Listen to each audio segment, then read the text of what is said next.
Welcome back to your Daily Bread. I'm Daniel Brooks. We are continuing our series on the parables of Jesus, and today I want to talk about the most human story ever told.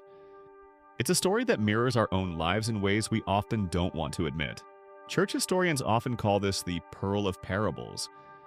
It is the gospel in miniature, a perfect map of the human heart's rebellion and the Father's relentless pursuit of his children. It is a story about a young man who had everything, threw it all away, hit rock bottom, and came home. It is a story about a father who never stopped watching the road, never giving up hope that his child would return. And it is a story about an older brother who was present in the house but never really home in his heart. This parable is not primarily about the son, it is primarily about the father and his heart for both of his sons. Part 1, The Demand and the Departure.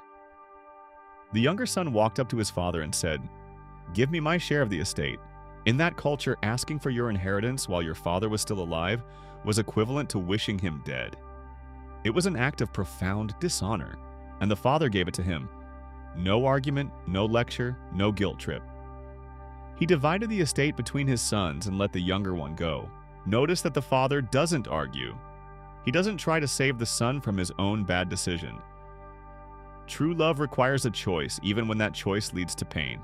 God values our freedom because He wants our hearts, not our forced compliance. Love without freedom is not love at all, it is possession. This is the first revelation of God's character in this story. God does not force us to stay, He gives us the room to wander. The son took everything and traveled to a distant country. And there he squandered his wealth in wild living. He thought he was finally free. The original Greek word is asotos, recklessly without saving. He burned through it all, everything his father had worked for. And then famine came. He was hungry. The parties ended, the friends vanished, and he was left with nothing but his hunger. Part 2, The Far Country. He hired himself out to feed pigs, and for a Jewish boy, that was the absolute lowest point possible. He was feeding unclean animals while he himself was starving. And the text says something devastating. No one gave him anything. The far country isn't always a location. It is any place where we try to live as if God doesn't exist. It looks like freedom at first, but it always ends in a famine of the soul. The far country is always lonely when the money runs out. It is a place of isolation and deep spiritual hunger. But then, the scripture says, he came to himself.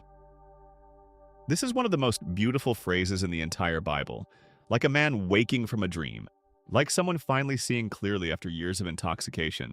Sin is always a kind of amnesia. It makes us forget who we are. It makes us forget who we are and whose we are. And repentance, true repentance, is the moment we remember our true identity. Conviction is the Holy Spirit's gift to the wandering soul, the moment of sacred clarity in which we see the road home.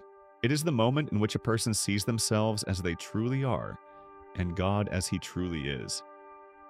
A father waiting for a son. Part 3, The Father on the Road. He rehearsed his speech on the way home. "Father, I have sinned against heaven and against you. I am no longer worthy to be called your son. Make me like one of your hired servants." He was ready for a life of penance. He was not expecting grace. He was expecting a transaction, labor in exchange for food. He had reduced his relationship to a contract. But then the text says, while he was still a long way off, his father saw him and was filled with compassion for him. He didn't wait for him to arrive. He ran to his son, threw his arms around him, and kissed him. The father was watching. The father was waiting every single day. Consider the weight of that run. In a culture of honor, the elders would have expected the son to be shamed, but the father takes the shame upon himself by running. In the ancient Near East, a man of dignity did not run, but this father ran. He protects the son before the son can even apologize. He ran it down with grace. Before he could even complete his confession, the father called for the best robe, a ring, sandals, and a celebration. Total restoration. This is the God of Scripture. Not a God who waits until you've cleaned yourself up to receive you. He meets you in your mess. A God who runs towards you while you're still far off, while you still smell like the pig pen, while the rehearsed speech is still trembling on your lips. Part 4, The Older Brother. Now the story takes a turn that most sermons rush past. The older son came in from the field and heard the music. When he learned what was happening, he was angry. He refused to go in. He felt his years of slaving were being overlooked for a rebel. The older brother reminds us that we can be good for all the wrong reasons. If our service is just a way to put God in our debt, we are just as lost as the one in the pig pen. He called his service slaving. He kept score. He harbored resentment. He was in the house, but his heart was in a far country of its own. The younger son was lost in rebellion. The older son was lost in religion. Both were lost. Both needed the Father's love. And the Father went out to both of them. There are those who have never left the church but have lost their love for God. Attendance is not intimacy. Rule-keeping is not relationship. Part 5. Your daily life. Where are you in this story today? Are you in the far country, running from God, living on empty, wondering if you've gone too far? You haven't. The Father is watching the road. He sees you. He is already running towards you. Or are you the older brother, faithful on the outside, bitter on the inside, serving God out of duty rather than delight? It's time to come in. The invitation is not to perform better. It is to come home, to enter the house, to sit at the table, to receive what you cannot earn. The Father's arms are open. The feast is prepared. The music has already started. The only question is, will you come in? It's time to come home. As we reflect on this in our lesson today, let's remember that grace is for everyone, the rebel and the religious alike. Let it sink deep into your soul. Let's bow our heads in prayer. Father, whether I've been in the far country or the far corner of the house, I want to come home. I want to come home to you, truly home. Not as a servant, but as a son, as a daughter.